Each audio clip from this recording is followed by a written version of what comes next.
My brother framed me of rope 8 years ago, but the truth has finally been revealed.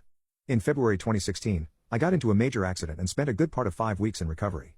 The staff told me that they contacted my emergency number, which was still Jenny at that point, and she hung up and no one showed. Once I recovered, I realized that I had spent a good part of my savings and I needed to get back on my feet, if not for anything else, to have a roof over my head. However, I realized that I won't be able to do anything in the place I was at. So I sold all my furniture, paid my remaining dues for the rented accommodation and decided to start from scratch in a different place. I moved to a city 2 hours away and tried to get a job, for some time but to no avail. I also used to drink myself silly and thoughts of offing myself were recurring. Waking up after seeing a nightmare to a cold sweat almost became a norm.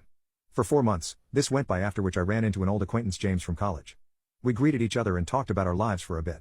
I told him I was in the city looking for a job.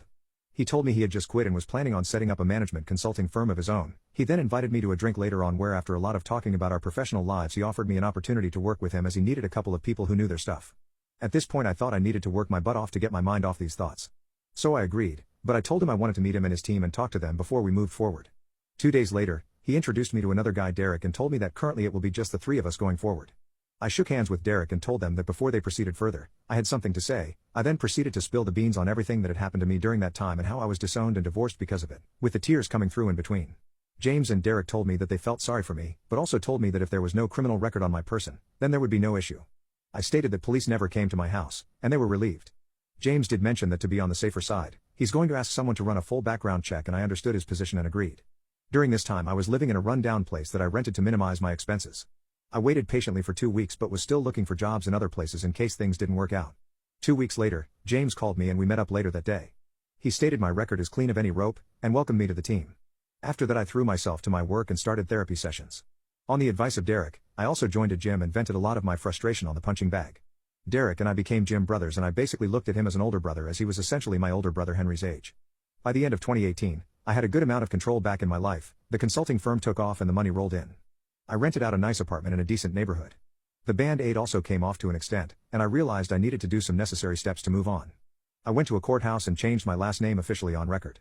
I adopted the last name of Derek after his parents. They saw me as a nice guy and involved me in a lot of their family functions, including me being the best man for Derek's wedding, so this was a way of thanking them as well.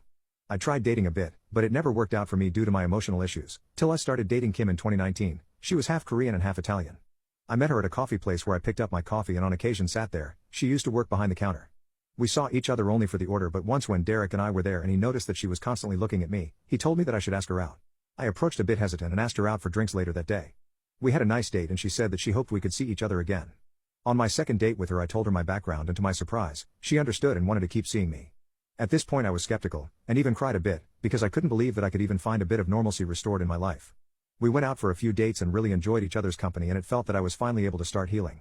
I went on my first vacation after years with her to Europe and had a great time overall. When 2020 came around, we remained in contact throughout over the phone and FaceTime. When things regained some level of normalcy in the latter half, she asked if she could move in with me and I agreed. She was let go from her coffee shop and was trying her luck with job hunting. She was an amazing cook, and that's when I suggested that maybe she can try and set up a place and get into the food business. By mid-2021, and with the financial backing of her parents, she had a cloud kitchen set up which basically delivered food to the nearby areas. Both our lives were doing great. I still had a lot of emotional issues though. I no longer had thoughts of offing myself, but the nightmares still continued occasionally. Kim announced in February 2023 that she was pregnant, and a range of mixed emotions came over me, from being overjoyed to starting all over again to crying out for the loss of what I once had. I was all over the place. Kim comforted me and we fell asleep in each other's arms. A couple of days later I proposed to her and she was overjoyed. It felt like everything was finally moving to a point where I can have some semblance of peace with my life. We were set to be married, and all the preparations were in full swing for my wedding in mid-June this year.